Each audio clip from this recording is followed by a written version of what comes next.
बहनों भाइयों, नमस्ते, आदाब, सत श्री अकाल, जय भीम। मैं आपका दोस्त शफीक अंसारी और टॉपिक है एक याद रफ़ी की बात। और इस वीडियो फिल्म के ज़रिए अब जिस कलाकार की मुलाकात मैं आपसे करवा रहा हूं, हालांकि किसी तारुफ की मोहताज नहीं है। करीब 700 हिंदुस्तानी फिल्म इंडस्ट्री के फिल्मों में 700 फिल्मों में काम किया है और काफ़ी जानी मानी अपने वक्त के बेहतरीन अदाकारा ठीक मेरे बाजू बैठी हुई हैं। आइए रफ़ी साहब से इनसे कुछ बात करते हैं। रफ़ी साहब की ज़िंदगी पे कुछ रोशनी डालने के लिए ठीक मेरे बाजू इस वक्त बैठी हुई हैं जय श्री टी जी। आप सबको मेरा जय श्री टी का नमस्कार। हाँ जी, पूछिए।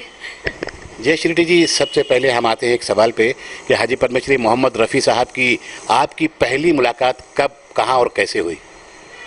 हालांकि रफ़ी साहब के गाने के ऊपर मैंने काफ़ी डांसेस किए हैं फिल्मों में, लेकिन जब उनसे रूबरू मुलाकात तब हुई जब हम एक शो के लिए साउथ अफ्रीका गए थे। साउथ अफ्रीका, तब रफ़ी साहब हमारे साथ थे, फिर उनकी मिसेस थी और उनके क्या कहते हैं उनके साले जवई नहीं, साले उनके सेक्रेटरी भी थे। हाँ, साले वो सेक्रेटरी थे उनके, ज़हीर साहब।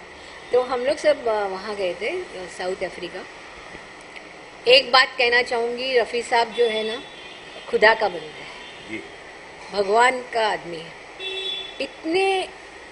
इतना नाम, दिग्गज, मतलब इंडिया का प्राइड मोहम्मद रफ़ी, लेकिन डाउन टू अर्थ, बहुत ही पोलाइट, बात करने में भी इतने अच्छे से बात करते थे, इतना उनके अल्फाजों में प्यार भरा हुआ रहता था। इतने, मतलब ऐसा इंसान मैंने देखा नहीं है। इस इतनी ऊंचाई पर पहुंचने के बाद भी इतने हम्बल, बहुत अच्छे इंसान थे। और मुझे याद है उस शो में मैं, मेरी सिस्टर मीना थी और माय मदर सुगंधा तड़पदे, तो वो हम लोग सब साथ में गए थे, क्योंकि मैं जब भी शो में जाती थी कोई ना कोई मेरे साथ, या तो मेरे फादर या मदर या सिस्टर या ब्रदर ऐसे होते थे। तो मुझे पता, जब हम लोग वहाँ गए तो रफ़ी साहब ने कहा कि जहाँ मैं रहूँगा वहीं जयश्री टी, मीना टी उस और उनकी मदर उसी होटल में रहेंगे, और हम लोग सेम फ्लोर पे रहते थे। दूसरी उनकी खास बात ये कि जब वो खाना खाते थे, लंच हो या डिनर, मतलब हम 40 दिन थे वहाँ साउथ अफ्रीका में, 40 दिन। लेकिन रफ़ी साहब ने बहुत सिलेक्टेड शोज़ लिए थे, 16 शो लिए थे। रोज़ शो आते थे, लेकिन उन्होंने नहीं, 16 शो हम लोग लेते थे। और हम लोग वहाँ पे जब भी खाना खाए, डिनर हो या लंच हो, तो रफ़ी साहब बोलते, जाओ पहले माँ जी को और मीना और जयश्री को बुलाओ। फिर हम लोग डाइनिंग टेबल पे वो तीन, हम तीन खाना खाते थे साथ में। दूसरी बात उनकी ये थी कि अगर घूमने गए तो वहाँ पे भी, मतलब जॉन्सबर्ग, फिर केप टाउन और भी एक जगह थी, वहाँ पे हम लोग 3 जगह गए थे। जब वो घूमने जाते थे ना, तो भी 2 गाड़ियाँ रेडी रहती थी साथ में। एक गाड़ी में हम, एक गाड़ी में छोटे बड़े, और वो चीज का भेदभाव नहीं, कभी कभी तो उनका जो म्यूजिशियन थे ना, उनको भी ले जाते थे साथ में। भले ऐसा कोई नहीं करता। नॉर्मली मैंने देखे आर्टिस्ट है और कोई भी सिंगर है या म्यूजिक डायरेक्टर है, वो खुद चले जाते देखने के लिए। ऐसा कहते नहीं कि हमारे साथ म्यूजिशियन भी आए, ये भी। तो हर एक के लिए गाड़ियाँ रहती थी और हम लोग जाते थे घूमने के लिए। इस तरह से हम लोग साउथ अफ्रीका भी बहुत घूमे और बहुत मज़ा आया उनके साथ काम करते हुए, रफ़ी साहब। फिर स्टेज पे भी कुछ ऐसे गाने थे जो वो गाए और मैंने डांस किया, ऐसे भी गाने थे। कुछ 1-2 यादगार गाने स्टेज के बताएंगे? स्टेज के तो मुझे याद नहीं, लेकिन उनके गाने पे मैंने डांस किया है और फिल्मों में भी किया। जैसे आपको मालूम है होली का गाना, होली में होले होले दिल, जितेंद्र और मैं। जितेंद्र के साथ और एक फिल्म आई थी, रूप तेरा मस्ताना, उसमें भी हाँ, आप, हेलन जी और मधुमती जी, तीनों पर फिल्माया गया। बहुत शानदार गाना है। और भी गाने हैं जिसमें रफ़ी साहब ने गाया है और मैंने डांस किया है, लेकिन अभी इतने साल हो गए ना, मुझे याद नहीं आ रहे नाम वगैरह इतनी सारी पिक्चर करने के बाद। एक किस्सा मैं आपको सुनाऊंगी रफ़ी साहब। जरूर। हम लोग जब साउथ अफ्रीका गए थे, तो उस ज़माने में इंडिया के साथ साउथ अफ्रीका के इतने अच्छे संबंध नहीं थे जो आज है। तो वहाँ के शो करने के बाद वहाँ से जो हमें पेमेंट मिलने वाला था, तो अब वो यहाँ उसने वहाँ दिया। अब यहाँ बॉम्बे ट्रांसफ़र कैसे करेंगे? ट्रांसफ़र तो करना पड़ेगा ना। पेमेंट तो पूरा वाइट हम लेते थे, ब्लैक तो कभी लिया नहीं ज़िंदगी में। तो अब ये ट्रांसफ़र कैसे करेंगे? तो रफ़ी साहब ने बोला, चिंता मत करो। मैंने तो बोले, उनका लड़का एक लंदन में स्टैब्लिश्ड है। तो बोले मैं यहाँ से उनको ट्रांसफ़र करूँगा, वहाँ से बॉम्बे ट्रांसफ़र होगा और आपको पैसे मिल जाएंगे। तो हमने कहा अरे वाह, कोई करेगा ऐसा। फिर उन्होंने अपने बेटे को पैसे वहाँ ट्रांसफ़र किए और यहाँ आने के बाद 1-2 दिन में उनका आदमी ब्रीफ केस लेके आया। बोले ये पैसे ट्रांसफ़र किए थे, वो आपके पास भेज दे रफ़ी साहब ने। मतलब ऐसे थे रफ़ी साहब। एक बार उन्होंने बांद्रा में रहते थे, तो एक बार उन्होंने हमें घर पे भी बुलाया था लंच पे। वो जेम ऑफ ए पर्सन।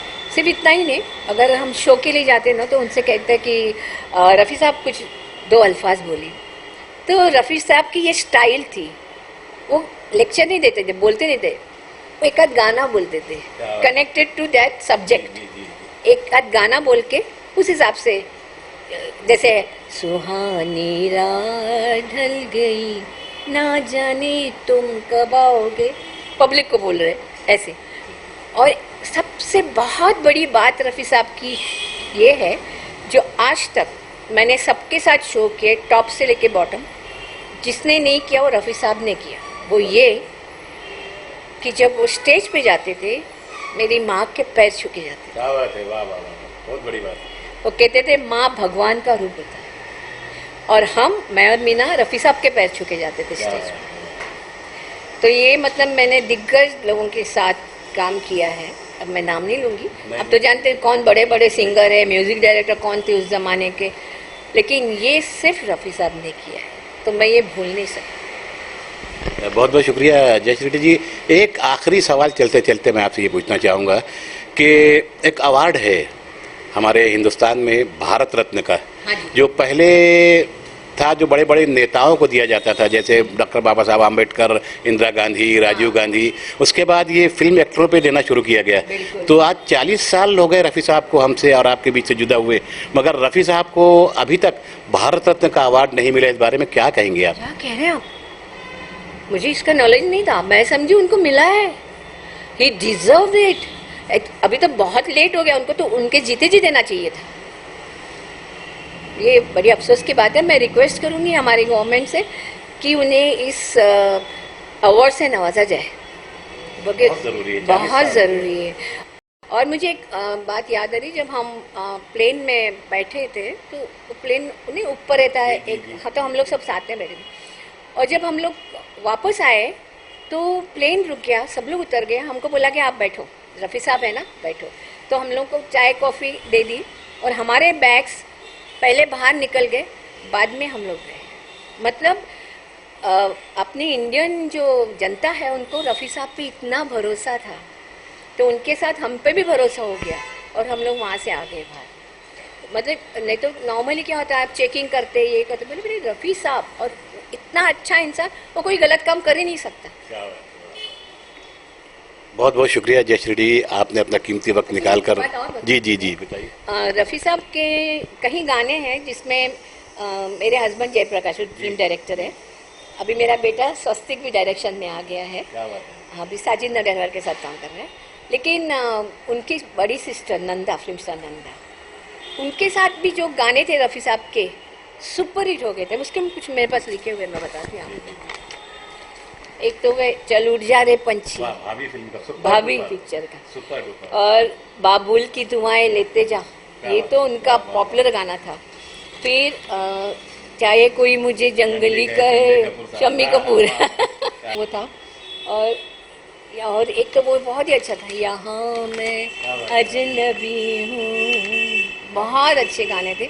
और बहुत सारे गाने अभी मतलब याद नहीं आ रहे, लेकिन इमोशनल गाने भी। और ये सुबहानी रात ढल चुकी ना जाने तुम कब आओगे, नंदा जी के ऊपर तो एक से एक गाने फिल्म आ गए हैं। द ट्रेन के गाने कहिए या और भी कुछ गाने कहिए, जब जब फूल खिले देखिए। मैंने भी काफी उनके गानों पे डांस किया है, लेकिन मुझे भी याद नहीं है। जैसे हीरो गा रहा है मैं डांस कर रही हूँ, ऐसा कई गाने। वो गाना उनका था क्या, मुझे याद नहीं। एक जाने शम्मे महफिल में मैंने डांस किया। वो गाते हैं नंदा के लिए, डांस करते हैं मेरे साथ संजय खान। एक जानिब शम्मे महफिल, एक जानिब परवाना, काफी साहब का गाना है। हाँ, उसमें भी मैंने डांस किया है उनके साथ, काफी उनके गानों पे डांस किया है रफ़ी साहब के साथ। तो ऐसे लोगों के साथ काम करना ये मेरा अपना भाग्य समझती हूँ। आई एम ब्लेस्ड कि रफ़ी साहब के साथ मुझे काम करने का मौका मिला। बहुत अच्छे, कहीं और भी सिंगर हमारे जो पुराने थे बहुत अच्छे थे, वेरी कोऑपरेटिव। कहीं जगह मैं एक नाम लेना चाहूँगी, जैसे मुकेश जी, मुकेश, किशोर साहब भी, किशोर दा, जी।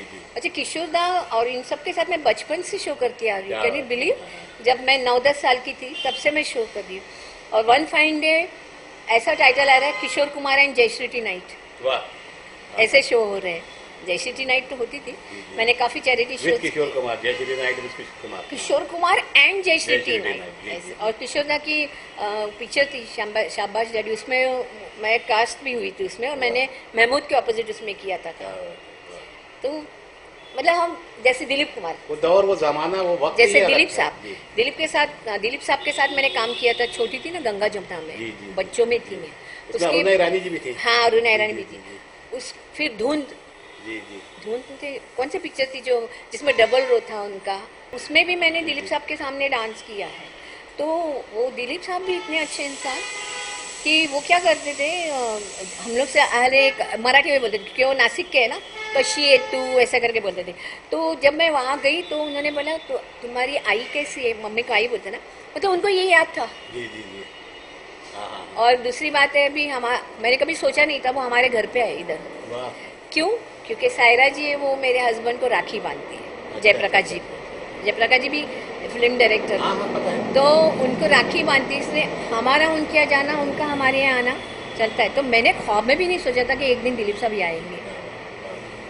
तो ऐसे कई इंसिडेंट्स हैं लाइफ में, लेकिन रफ़ी साहब को तो सलाम। शुक्रिया, धन्यवाद, मेहरबानी जयश्री जी ने इतना वक्त देकर हमें और आपको रफ़ी साहब के बारे में बताया। फिर मुलाकात का वादा लेते हैं। शुक्रिया, धन्यवाद, नमस्ते।